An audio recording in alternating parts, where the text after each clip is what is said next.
भैया के अब की बहल बहावा सारा विरोधी लोग के फेल होई दावा। अब की फेल बहावा हाँ हाँ एकदम ठीक। गुड्डू भैया के अब की बहल बहावा सारा विरोधी लोग के फेल होई दावा। नेता गरीब के हौवे गरीब के इनके ले आवे के बहो।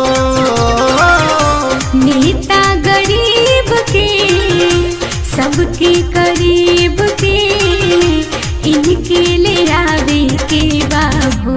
ए चाची हो गुड्डू भैया के अहबाजी जीतावे के बाहो। ए भौजी हो अब की बेरी ना के जीतावे के बाबू। रुआ चाहतनी अपना क्षेत्र के संपूर्ण विकास पर रुआ एक बार विश्वास करी आपन इहे वैसन उम्मीदवार बारे जे हमेशा रुआ लोग के बीच रहले। ऐसे अब की इनके के मौका देहल जाए। गुड्डू भैया बड़े निमन उम्मीदवार हो एही से कहतानी हम बार बार हो। सबकर विकास खाती है के जीताई विजय के माला अब की रहुआ पहनाई। अब की माला पंजाब में गुड्डू भैया। हाँ हाँ एकदम याद बा। गुड्डू भैया बड़े निमन उम्मीदवार हो एही से कहतानी हम बार बार हो। सबकर विकास खाती है के जीताई विजय के माला अब की रहुआ पहनाई। बात कही सच्चा इहे बारे अच्छा सबके बतावे के बहो।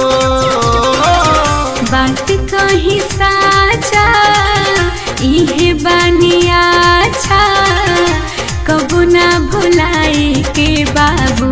ए इया हो गुड्डू भैया के अहबाजी जीतावे के बाहो। ए चाची हो अब की बेरी ना के जीतावे के बाबू।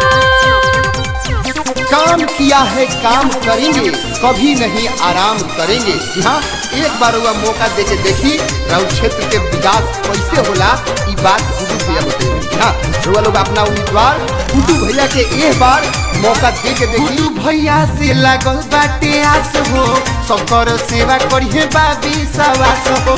सबका सोझा जोरतानी दोनों हाथ हो धदी ही हाथ रहुआ लोगे इनके माथ हो। अब की मात वहाँ गुड्डू भैया के। हाँ हाँ एकदम एकदम। गुड्डू भैया से लागल बाटे आस हो सबकर सेवा करिए बाबी सवास हो। सबका सोझा जोरतानी दोनों हाथ हो धदी ही हाथ रहुआ लोगे इनके माथ हो। मौका पायल चांस भेटाइल कबो ना भुलाए के बहो। मौका बयाल चांस बा भेटाए सबके बतावे के बाबू। ए काका हो गुड्डू भैया के अहबाजी जीतावे के बाहो। ए दादी हो